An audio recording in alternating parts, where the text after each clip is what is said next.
Degree त छ तर भविष्य छैन। देशमै बसौँ अवसर नै छैन। विदेश जाउँ त लगानी छैन। आखिर हामी नेपाली युवाहरूको दोष चाहिँ के हो?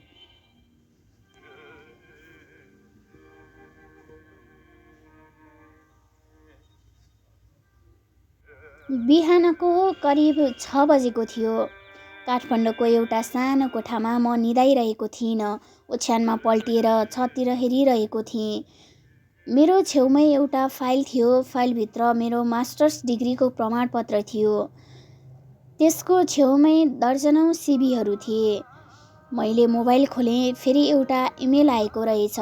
त्यसमा लेखिएको थियो, we regret to inform you. मैले पुरा पढ्न नै सकिनँ। मोबाइल बन्द गरेर बिस्तारै सोचेँ, मास्टर्स पास गरेको छु तर जागिर छैन। म 25 वर्षको भएँ, परिवारको जेठी छोरी। बुबा आमा गाउँमा सामान्य किसान हुनुहुन्छ। आमा घर सम्हाल्नुहुन्छ। भाइहरू पढ्दैछन्। बुबाले जिन्दगीभर दुःख गरेर मलाई पढाउनु भएको छ। बुबा सधैँ भन्नुहुन्थ्यो, नानी हामीले पढ्न पाएनौँ, तिमी पढ, तिमीले राम्रो जागिर खाएपछि हाम्रो दुःख सकिन्छ। मैले पढेँ, ब्याचलर गरेँ, मास्टर्स पनि गरेँ, डिग्री हातमा आयो। तर डिग्रीसँगै जागिर कहिले आएन। मैले जागिर खोज्न थालेँ। एक ठाउँमा आवेदन दिएँ, इन्टरभ्यू भयो, अन्तिममा भनियो एक्सपिरियन्स कति छ। मैले भने एक्सपिरियन्स छैन सर, तर म मिहिनेत गर्न सक्छु, छिटो सिक्छु। उताबाट उत्तर आयो, हामीलाई एक्सपिरियन्स क्यान्डिडेट चाहिएको हो। म बाहिर निस्किएँ। मनमनै सोचेँ, काम गर्ने अवसर नै नदिएपछि एक्सपिरियन्स कसरी आउँछ। त्यसपछि अर्को कम्पनी, फेरि सिभी, फेरि इन्टरभ्यू, फेरि उही प्रश्न, एक्सपिरियन्स। मैले मनमनै भने, पहिलो जागिरका लागि एक्सपिरियन्स चाहिन्छ। एक्सपिरियन्स बनाउन पहिलो जागिर चाहिन्छ, अनि पहिलो जागिर नै नपाएपछि एक्सपिरियन्स कहाँबाट ल्याउँ? तर मेरो प्रश्नको उत्तर कसैसँग थिएन। अन्ततः मैले 15,000को जागिर भेटाएँ। मलाई लाग्यो कम्तीमा काम त पाएँ। तर 15,000ले काठमाडौँमा जीवन चलाउन कति कठिन हुन्छ भन्ने मैले बिस्तारै बुझ्दै गएँ। कोठा भाडा, खाना, यातायात, मोबाइल, औषधि, परिवार, भाइ। महिनाको अन्त्यमा हातमा केही पनि बाँकी रहँदैनथ्यो। एक दिन साथीले सोध्यो, 15,000मा पनि किन यति धेरै दुःख गर्छेस्? म मुस्कुराएँ। जागिर पाउनु नै ठुलो कुरा हो। तर वास्तविकता अझ कठोर थियो। त्यो 15,000को जागिर पनि सजिलै पाएको थिइनँ। कहिले चिनजान खोजिन्थ्यो त, कहिले आफ्नै मान्छे, कहिले अनुभव, कहिले अरूको सिफारिस। म सोच्थेँ, योग्यता भएर मात्र पुग्दैन रहेछ। अवसर पाउन त कसैको मान्छे हुनुपर्ने रहेछ नेपालमा। एक दिन मैले अर्को कम्पनीमा आवेदन दिएँ। मेरो क्वालिफिकेसन ठिकै थियो। इन्टरभ्यू पनि राम्रो भएको थियो। तर अन्तिममा मलाई भनियो, तपाईँ राम्रो हुनुहुन्छ, तर हामीले अर्को क्यान्डिडेट सेलेक्ट गरिसक्यौँ। केही दिनपछि मलाई थाहा भयो,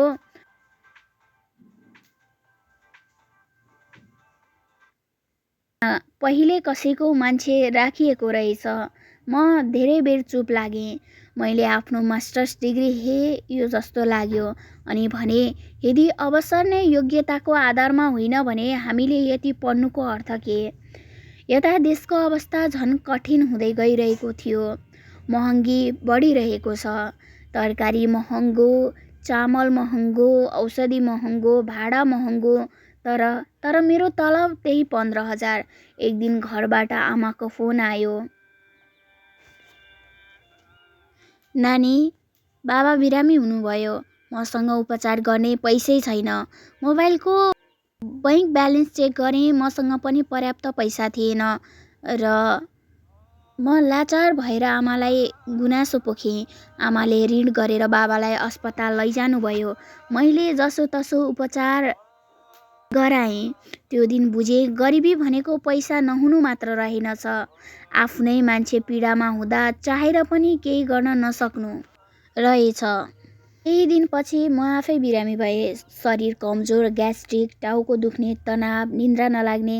साथीले भन्यो, हस्पिटल जाऊ। म हाँसेँ, हस्पिटल जान पनि त पैसै चाहिन्छ।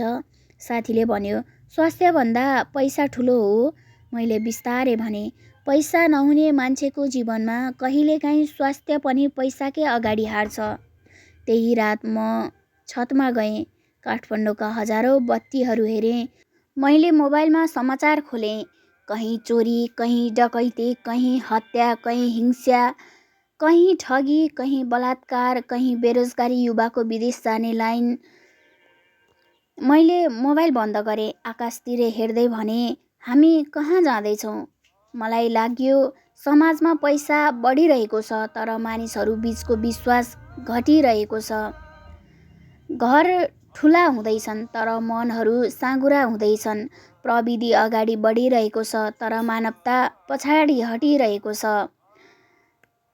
एक दिन मेरो साथी विदेशबाट नेपाल आयो। उसले मलाई भन्यो, "तँ अझै 15,000को जागिर गर्दैछेस्?"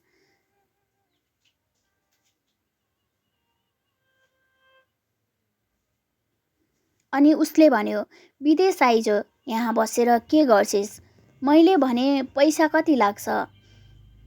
उसले भन्यो, "त्यही 6-7 लाख त चाहिन्छ।" म हाँसेँ। त्यो हाँसोमा पीडा थियो। मसँग 6-7 लाख त परै जाओस्, महिनाको अन्त्यमा 5,000 बचाउन पनि गाह्रो हुन्थ्यो। म चुप लागेँ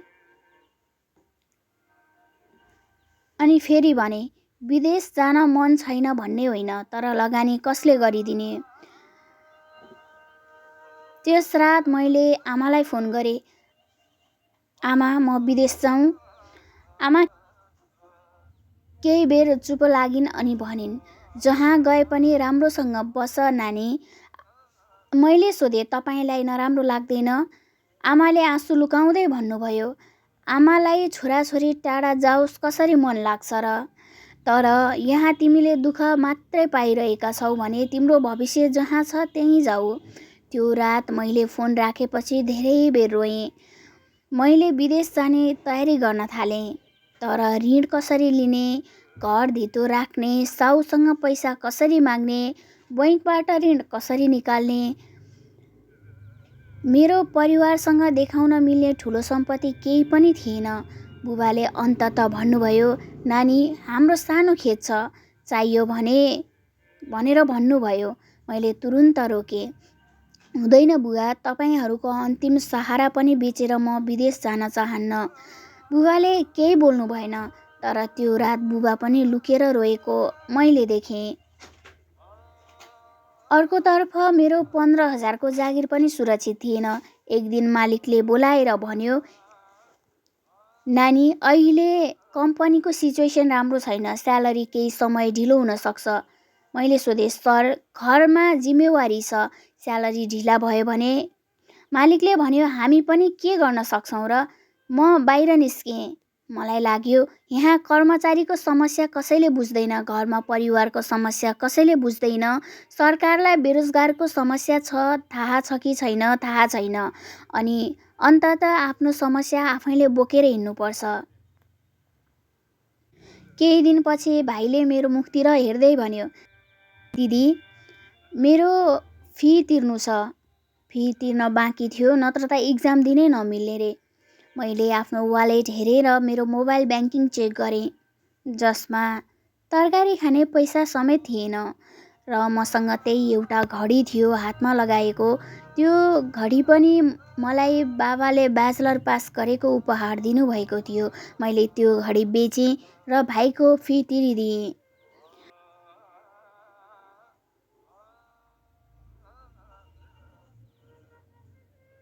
तिमी पढ भाइ, तिमीले मेरो जस्तो सङ्घर्ष गर्न नपरोस्। यो त त्यो युवाहरूको कथा हो जसको हातमा मास्टर्स डिग्री छ तर जागिर छैन।